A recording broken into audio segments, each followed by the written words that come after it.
Right. Remember how I told you that I always document my successes and my mistakes? Yeah. Well, got it down. Got it down.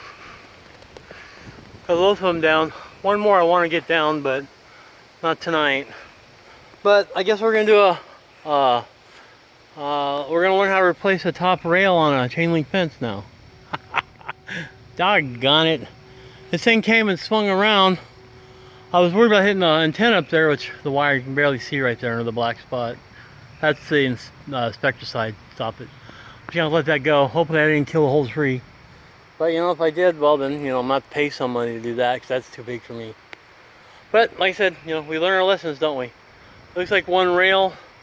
Now I could have had a professional do this, and assuming I didn't kill the tree, which I doubt it did. But the tree's laying over too far anyway. It needs to go. But assuming I didn't hire somebody, and I didn't, you're looking at probably $20 for a new rail. You know, that was it right there. I really tore up my hand too. Jeez.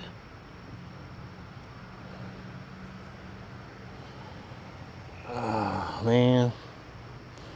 Cotton pick. Oh well.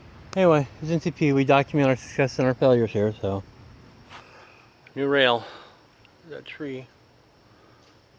No more of these gumballs on the road here, or on the ground here.